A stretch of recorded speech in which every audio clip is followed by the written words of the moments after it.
அஸ்ஸலாமுஅலைக்கும் வணக்கம் ஐபோவான் welcome to CGC talk show. This is me Rinos Nishan. உங்க ஏரியாவில் எப்படி மழை பெய்யுதா காத்தடிக்குதா அப்படிங்கிற மாதிரி கேட்க வேண்டியதா இருக்கு. ஏன்னா அந்த அளவுக்கு இன்னைக்கு வந்து நம்ம ஏரியாவிலையும் வந்து பலத்த காற்று சண்டை மாறுதம் வந்து ஏற்பட்டிருக்கு. வளிமண்டலவியல் திணைக்களம் வந்து நாளைக்கு 3:30 PM வரைக்கும் செல்லுபடியாகக்கூடிய சில விஷயங்களை சொல்லியிருக்காங்க. என்னன்னா நம்ம நாட்டுல மத்திய மாகாணம், சப்ரகமு மாகாணம், வடக்கு மற்றும் வடமத்திய மாகாணங்கள்லையும் திருகோணமலை, அம்பாந்தோட்டை மாவட்டத்திலையும் மணிக்கு 40 தொடக்கம் 50 கிலோமீட்டர் வேகத்துல பலத்த காற்று ஏற்படும் அப்படின்னும், நாட்டின் ஏனைய பகுதிகளில் பாத்தீங்கன்னா மணிக்கு 30 தொடக்கம் 40 கிலோமீட்டர் வேகத்திலையும் பலத்த காற்று ஏற்படும். அதனால ரொம்ப கேர்ஃபுல்லா இருங்கன்னு சொல்லியிருக்காங்க.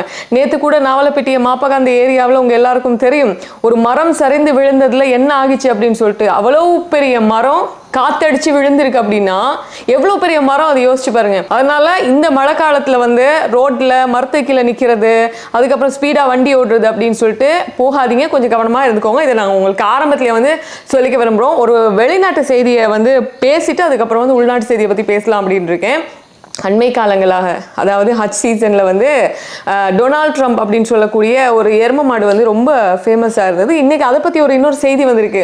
அதாவது இந்த குர்பானி கொடுப்பதற்காக வைக்கப்பட்ட ஒரு மாடு, ஒரு பெரிய பண்ணையில் வளர்க்கப்பட்ட மாடு அல்பினோ வகையை சேர்ந்ததுனால அந்த எரும மாடு வெள்ளை கலரில் இருக்குது, கோல்ட் கலர் ஹேராக இருக்கிறதுனால அந்த மாட்டு பண்ணையாளர் உடைய தம்பி வந்து அந்த மாடு பார்க்க டொனால்ட் ட்ரம்ப் மாதிரியே இருக்கே அப்படின்னு சொல்லிட்டு டொனால்ட் ட்ரம்ப்னே பேர் வச்சுட்டாங்க.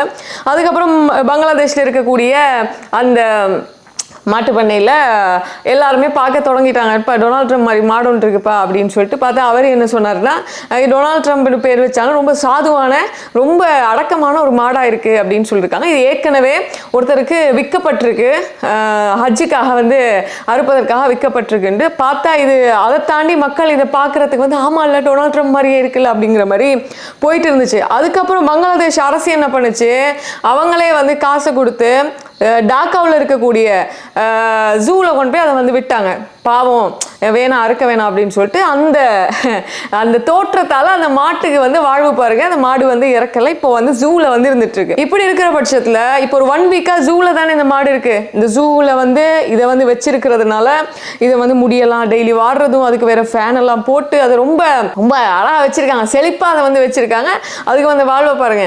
அதாவது நம்ம அமெரிக்க அதிபர் வந்து டொனால்ட் ட்ரம்ப்புக்கு எப்படி ஒரு தனித்துவமான ஆளுமையும் வாழ்க்கை முறையும் இருக்குதோ அதே மாதிரியே இந்த மாட்டுக்கு வந்து ஒரு ஒரு அழகான லைஃப் ஸ்டைல் வந்து கிடைச்சிருக்கு. தலைவாரி விடுறதுக்கு, அப்புறம் சாப்பாடு போடுறதுக்கு, ஃபேன் போடுறதுக்கெல்லாம் சொல்லிட்டு மிருக காட்சி சாலையில் அதுக்குன்னு ஒரு ஆட்கள். லாஸ்ட் செவ்வாய்க்கிழமை முகமது நசீம் அப்படின்னு சொல்லிட்டு ஒரு மாணவன் வந்து ஜூக்கு போயிருக்காரு அதை வந்து பார்க்கறதுக்காக. அப்போ முண்டி அடித்து கொண்டு ஆட்கள் வந்து அந்த மாட்டை வந்து பார்த்துட்டு இருக்காங்க. கிட்ட போய் ஃபோட்டோ எடுக்கிறதும் பார்க்கறதுமா இருக்கு. அந்த அளவுக்கு மாடு வந்து ரொம்ப வசீகரமா இருக்கு. அப்படிங்கிறத தாண்டி அது டொனால்ட் ட்ரம்ப்ல பேர் வச்சிருக்காங்க அப்படின்னு. ஆனா இப்போ அவர் என்ன சொல்றாருன்னா, டொனால்ட் ட்ரம்ப் அப்படிங்கிற பேர் பலகை வந்து கீழே போட்டு இருந்துச்சு தானே மாட்டு கீழே, அதை வந்து இப்போ எடுத்திருக்காங்க அப்படின்னு சொல்லிட்டு அந்த மிருக காட்சி சாலையினுடைய பொறுப்பாளரை வந்து லாஸ்ட்டாக சனிக்கிழமை வந்து பணி நீக்கமும் செஞ்சிருக்காங்க. எதுக்காக பணி நீக்கம் செஞ்சிருக்காங்கன்னு சொல்லிட்டு இது வரைக்கும் தெரியலையா அப்படின்ற மாதிரி. என்னவா இருந்தாலும் அவரோட அமெரிக்க ஜனாதிபதி அவரோட பேரை வந்து மாட்டு கீழே போடுறது அப்படிங்கிறது வந்து சரியில்லைன்னு சொல்லிட்டு முடிவெடுத்தாங்களோ தெரியல. இதுல நம்ம யோசிச்சு பார்க்க வேண்டிய விஷயம், நம்ம அன்னைக்கே சொல்லியிருக்கோம், டொனால்ட் ட்ரம்ப் இந்த உலகத்துல இன்னைக்கு வரைக்கும் செஞ்சிட்டு இருக்கிற வேலைக்கு ஒருவேளை மாடு வந்து டொனால்ட் ட்ரம்ப் மாதிரி பிறந்திருக்கா, இல்லைன்னா போன ஜென்மத்தில் டொனால்ட் ட்ரம்ப் மாடா பிறந்தாரா, இப்போ இது திரும்ப மனுஷனா பிறந்திருக்காரா அப்படிலாம் நமக்கு தெரியாது. ஆனால் இது ஒரு மிகப்பெரிய ஒரு இறைவனுடைய ஒரு என்ன சொல்றது அற்புதம் அப்படின்னு சொல்லலாம்.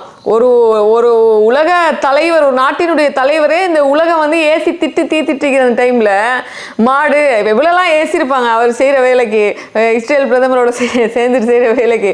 ஆனால் இப்படி வந்து ஒரு மாடு பாரு, டொனால்ட் ட்ரம்ப் மாதிரியே மாடு இருக்கு, மூஞ்ச பாரு அவர் மாதிரியே இருக்குன்னு சொல்லிட்டு மனிதர்களால் வந்து கேலிக்கும் கிண்டலுக்கும் ஆகக்கூடிய அளவுக்கு அவருடைய பேர் ஒரு மாடால இறைவன் வந்து அவருக்கு வந்து கொடுத்துருக்கான் அப்படின்னு பார்க்கும்பொழுது தான் தெரியல அப்படின்னு சொல்லிட்டு பேர் பலகையை வந்து நீக்கி இருக்கிறதாக சொல்லப்படுது. ஆனா அந்த மாடு வந்து ரொம்ப ஜாலியா இருந்துட்டு இருக்குங்க ஜூல அப்படிங்கிறது தான். சரி, இப்படி இருக்கிற டைம்ல இப்ப நம்ம வந்து உள்நாட்டுல நடக்கக்கூடிய விஷயங்களுக்கு வருவோம். நான் ஷோர்ட்டா வந்து சொல்லிட்டு போறேன். இன்னைக்கு வந்து இந்த மாதம் இப்போ ஒவ்வொரு மாதமும் வந்து சமையல் எரிவாயுவினுடைய விலையில வந்து திருத்தங்கள் வந்து ஏற்படுத்துவோம்னு சொல்லியிருப்பாங்க. ஆனா இன்னைக்கு வந்து சில நேரம் நம்ம நினைச்சிருப்போம் கேஸினுடைய விலை வந்து அதிகரிக்கலாம் அப்படின்னு சொல்லிட்டு. ஆனால் வந்து லிட்ரோ சமையல் எரிவாயு விலையில் வந்து எந்தவித மாற்றமும் இல்லை அப்படின்னு சொல்லிட்டு அந்த நிறுவனம் வந்து சொல்லியிருக்காங்க. என்னன்னா இப்போ உலக சந்தையில் வந்து சமையல் எரிவாயுவினுடைய விலை அதிகரிப்பு மற்றும் இலங்கை ரூபாவின் வீழ்ச்சி ஆகிய சவால்களுக்கு மத்தியிலையும் வந்து இந்த நடப்பு ஜூன் மாதத்துக்கான லிட்ரோ எரிவாயுவின் விலையில் வந்து எந்தவித மாற்றமும் இல்லை. அது அதிகமாக விற்பனை ஆகிட்டு இருக்கு, வலுவாக தான் இருக்கு. அதனால வந்து சேஞ்சஸ் எதுவும் இல்லை, அதிகரிக்கலன்னு சொல்லியிருக்காங்க. தற்போது நடைமுறையில் இருக்கக்கூடிய நம்ம விலையை பார்த்தோம் அப்படின்னாலும் வந்து லிட்ரோ 12.5 கிலோகிராம் வந்து 4765 ரூபா, 5 கிலோகிராம் 1910 ரூபா, 2.3 கிலோகிராம் 890 ரூபாய்.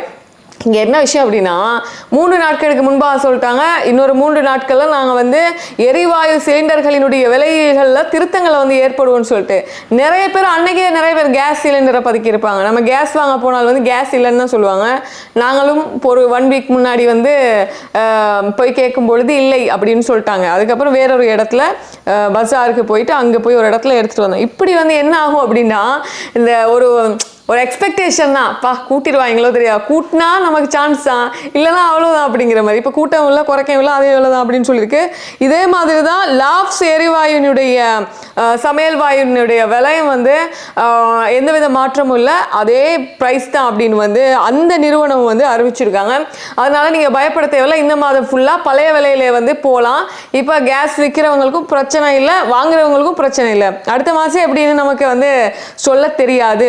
அதே நேரத்தில் இப்போ நம்ம வந்து சீரியஸாக ஒரு விஷயத்தை வந்து பேசணும் அப்படின்னா கொரோனாவில் கடந்த 3ஆம் தேதி அதாவது 2 சம்பவம் ஏற்பட்டது. ஒன்று வந்து ஒரு அரசாங்கத்தினுடைய வங்கியில் காசை வந்து ஒருத்தன் வந்து திருடிட்டு போயிட்டான். அதாவது வந்து அரசாங்கத்தினுடைய வங்கியில் ஏடிஎம்ல காசு போட வந்த வங்கி ஊழியர் கிட்டத்தட்ட 3.5 கோடி காசை 2 பேக்கில் எடுத்து வந்திருக்காரு.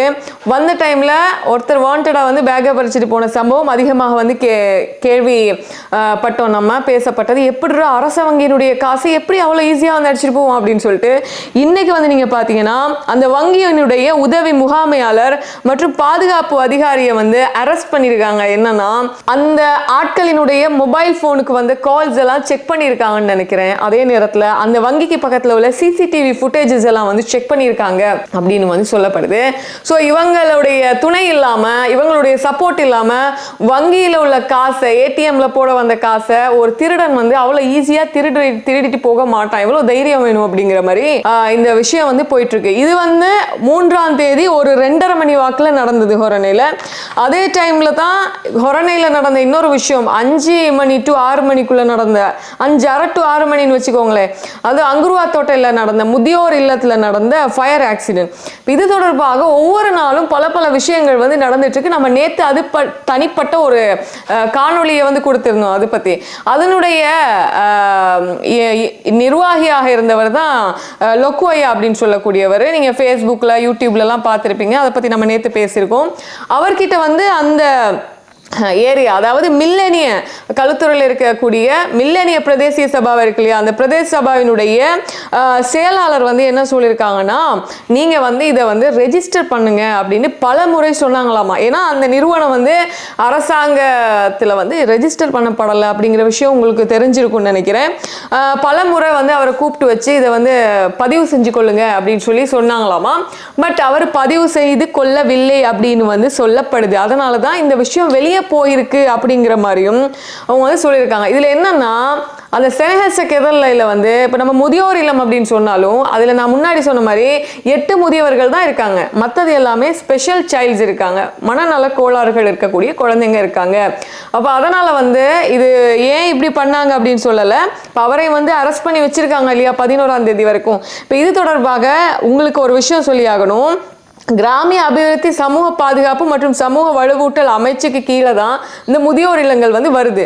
ஸோ அது தொடர்பான அமைச்சர் இன்னைக்கு வந்து பேசின டைம்ல பல விஷயங்களை வந்து சொல்லியிருக்காரு. மினிஸ்டர் உபாலி பன்னிலகே வந்து இன்னைக்கு ஒரு பிரஸ்ல வந்து பேசின விஷயங்கள் வந்து இன்னைக்கு நியூஸ்ல வந்து வந்திருக்கு. அவர் சொன்ன விஷயம் இலங்கையில் இருக்கக்கூடிய 455 முதியோர் இல்லங்கள்ல 148 மட்டும்தான் பதிவு செய்யப்பட்டுள்ளது அப்படின்னு சொல்லிட்டு இன்னும் பல விஷயங்களை வந்து அவர் சொல்லியிருக்காரு. அவர் சொன்னதுல என்னன்னா 2000ஆம் ஆண்டின் முதியோர் உரிமைகள் பாதுகாப்பு சட்டம் எண் 9 கீழ் 5க்கும் மேற்பட்ட முதியவர்களை முதியோர் இல்லமாக கொண்டு செயல்படும் எந்த ஒரு தனிநபரோ அல்லது நிறுவனமோ தேசிய புதிய முதியோர் செயலகத்தில் பதிவு செய்யப்பட வேண்டும் அப்படின்னு வந்து சொல்லியிருக்காரு. இது ஒரு முக்கியமான விஷயம். இந்த துயர சம்பவத்தில் சம்பந்தப்பட்ட இல்லம் தேவையான பதிவை பெறாததால் சட்டவிரோதமாக இயங்கி வந்ததாக உப்பாலி பன்னிலகே மினிஸ்டர் வந்து சொல்லியிருக்காங்க. உங்க எல்லாருக்கும் தெரியும், அந்த ஜூன் 3ஆம் தேதி இடம்பெற்ற அந்த தீ சம்பவத்தில் கிட்டத்தட்ட இதுவரைக்கும் 13 பேர் இறந்து போயிருக்காங்க அப்படின்னு சொல்லப்படுது. 6 பேர் வந்து மருத்துவமனையில் அனுமதிக்கப்பட்டிருக்காங்க. நேற்று சில காணொளிகள் வந்து வெளியாகி இருந்தது. எப்படின்னா, அந்த நம்ம சொன்னோம் இல்லையா, அதுல வந்து மனநலம் பாதிக்கப்பட்டவர்கள் வந்து சங்கிலிகளால் வந்து கட்டப்பட்டு இருந்தாங்க அப்படின்னு சொல்லிட்டு, இந்த சங்கிலிகளால் கட்டப்பட்டவங்க தான் அநேகமானவர்கள் வந்து இதுல இறந்து போயிருக்காங்க. ஏன்னா அவங்களால வெளியே வந்திருக்க முடியாத சிச்சுவேஷன் ஏற்பட்டிருக்கு. காப்பாற்ற போனவங்களுக்கும் அவங்கள வந்து காப்பாற்ற முடியாத நிலைமை என்னன்னா, அங்க புகை மூட்டத்தினால நார்மலா நடந்து வரக்கூடியவங்களை தூக்கிட்டு வரக்கூடியவங்களை அப்படியெல்லாம் எடுத்து வந்திருக்காங்க. கட்டப்பட்டவங்களை வந்து சங்கிலிகளால் கட்டப்பட்டவங்களை வந்து அவங்களால காப்பாற்ற முடியல. இதுதான் இங்க நடந்த உண்மையான விஷயமாக இருக்கு. அவர் என்ன சொல்லியிருக்காருன்னா, இப்போ இந்த கேஸ் விஷயமாக பிரதேச செயலக அதிகாரிகள், சமூக சேவை அதிகாரிகள் மற்றும் பிற அரசாங்க அதிகாரிகள் ஈடுபாட்டுடன் விசாரணைகளை தொடர்கின்றனர் அப்படின்னு வந்து சொல்லியிருக்காரு. அதோட இன்னொரு விஷயம் சொல்லியிருக்காரு பாருங்க, பாதிக்கப்பட்டவர்கள் வேறு இடங்களுக்கு இப்போ மாற்றப்பட்டிருக்காங்க. இப்போ அங்கே உள்ளவங்க எங்கே போனாங்க அப்படிங்கிற கேள்வி வந்து உங்களுக்கு இருக்கும். அதில் வந்து நிறைய பேர் அவங்களுடைய பாதுகாவலர்கள் வந்து கூட்டிட்டு போயிட்டாங்க அப்படிங்கிற ஒரு விஷயத்தை சொல்லியிருக்காரு. 8 முதியவர்கள் தானே இந்த முதியோர் இல்லத்தில் இருந்தாங்க. அவங்கள வந்து அரசாங்கத்தினால் நடத்தப்படக்கூடிய முதியோர் இல்லத்துக்கு வந்து கொண்டு போய் விட்டுருக்காங்க. 39 மாற்றுத்திறனாளிகள் வந்து அரச பராமரிப்பு இல்லங்களுக்கு மாற்றப்பட்டிருக்காங்க அப்படின்னு வந்து அவங்க சொல்லியிருக்காங்க. யாரு? உப்பாலி பன்னிலகே சொல்லியிருக்காங்க. இலங்கையில 455 முதியோர் இல்லங்கள் இருக்கு. ஆனால் அவற்றில் 148 மட்டுமே முதியோருக்கான தேசிய செயலகத்தில் அதிகாரபூர்வமாக பதிவு செய்யப்பட்டுள்ளன என்று அவர் வந்து சொல்லியிருக்காரு. முதியோர் இல்லங்களை நிர்வகிக்கும் விதிமுறைகளை வலுப்படுத்தும் பணியில் அரசாங்கம் இப்ப ஈடுபட்டிருக்கிறதாகவும் அது தொடர்பான சட்ட திருத்தங்களை சட்டமா அதிபர் திணைக்களத்திற்கு ஏற்கனவே அனுப்பிவிட்டதாகவும் வந்து உப்பாலி பன்னிலகே வந்து சொல்லி இருக்காரு. இதுலதான் மிகப்பெரிய விஷயம் என்னன்னா, நீங்க வந்து இப்ப அந்த முதியோர் இல்லம் ஃபயர் ஆயிட்டு அப்படின்னு சொன்னோன்னே அவங்களுடைய உறவினர்கள் நிறைய பேர் வந்து போனாங்க இல்லையா அந்த இடத்துக்கு.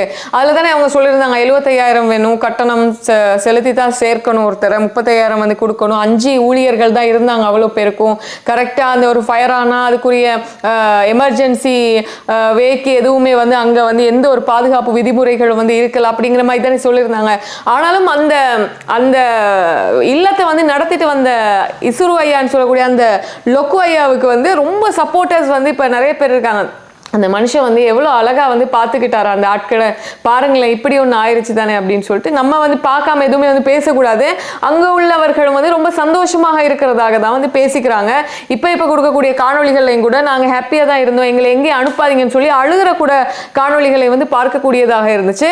அந்த ஒரு சில காணொலிகள் தான் வந்து உடம்பு வந்து ரொம்ப கருகி வந்து உயிரிழந்த சம்பவம் வந்து அதில் வந்து பார்க்கக்கூடியதாக இருந்துச்சு. இதில் மிக முக்கியமாக ஒரு விஷயம் சொல்லணும் என்னன்னா, இப்போ வந்து இப்போ எங்களுடைய அம்மா அப்பா மனநலம் பாதிக்கப்பட்ட குழந்தைங்களை நம்மளால பார்க்க முடியாது, என்னதான் இருந்தாலும் நம்மள வந்து வளர்த்தவங்க நம்மளுக்கு சோறு போட முடியாதுன்னு சொல்லிட்டு தான் நீங்க முதியோர் இல்லத்துல கொண்டு போய் விட்டீங்க. இப்போ வந்து அங்க இடத்துல நின்றுட்டு எதுக்கு கண்ணீர் வடிச்சிட்டு இருக்கீங்க, உங்களால பார்க்க முடியாது, நீங்க காசை கொடுத்து இன்னொரு இடத்துல கொண்டு போய் வைக்கிறீங்க அப்படிங்கிற மாதிரியும் பல விமர்சனங்கள் வந்து போயிட்டு தான் இருக்கு. இதுல வந்து என்னன்னா ரொம்ப கவலைக்குரிய விஷயம், நம்ம சொன்ன மாதிரி கவலைகளோ நியூஸாவோ நம்ம இதை வந்து 1 செகண்ட் 2 செகண்ட் நியூஸை பார்த்து கடந்து போயிடுவோம். ஆனால் இது எவ்வளோ பெரிய ஒரு இடின்னு நீங்கள் யோசிச்சு பாருங்க, அந்த உயிர்கள் எப்படி இருக்குன்னு சொல்லி நீங்கள் யோசிச்சு பாருங்க. அது ஒரு மிக முக்கியமான விஷயமாக போயிட்டு இருக்கு. பார்க்கலாம் அதில் என்ன நடக்குது அப்படின்னு சொல்லிட்டு. அதுக்கப்புறம் நான் இன்னைக்கு இல்லை நேற்று மாதிரி ஒரு செய்தி வந்து கேள்விப்பட்டேன். ஹெம்மாத்தகம வாடியதென் அப்படிங்கிற ஒரு ஏரியாவில் வந்து ஒரு இளைஞர் வந்து போதைக்கு அடிமையாக இருந்திருக்காரு.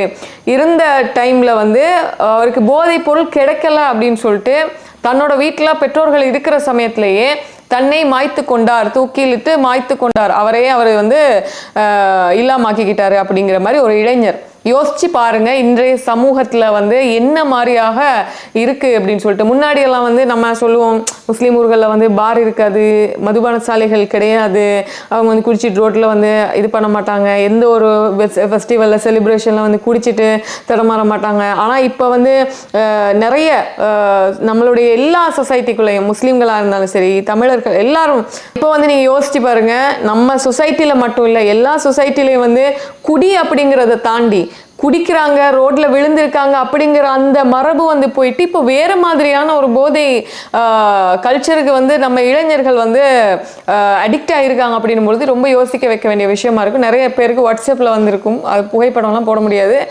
போடுறது சரியும் இல்லை. இது வந்து ஒரு என்ன மாதிரியான ஒரு செய்தி அப்படின்னு யோசிச்சு பாருங்க. தனக்கு வந்து போதைப் பொருள் கிடைக்கலன்னு சொல்லிட்டு நான் எதுக்கு வாழணும், எனக்கு தான் கிடைக்கல அப்படின்னு சொல்லிட்டு ஒருத்தன் உயிரை விட்டுருக்கான்னா அதை மாதிரி ஒரு இந்த தனம் வந்து கிடையாது, ஒரு கோழைத்தனம் வந்து கிடையாதுன்னு தான் நான் சொல்வேன். ஸோ உங்கள் வீட்டில் உள்ள இளைஞர்களோ யுவதிகளையோ பத்திரமா பார்த்துக்குங்க அப்படிங்கிறதையும் வந்து இந்த செய்திகள் மூலமாக நான் சொல்லிக்க வருவேன். அவ்வளோதான். நீங்கள் என்ன நினைக்கிறீங்க? கீழே கமெண்ட் பண்ணுங்கள். நன்றி.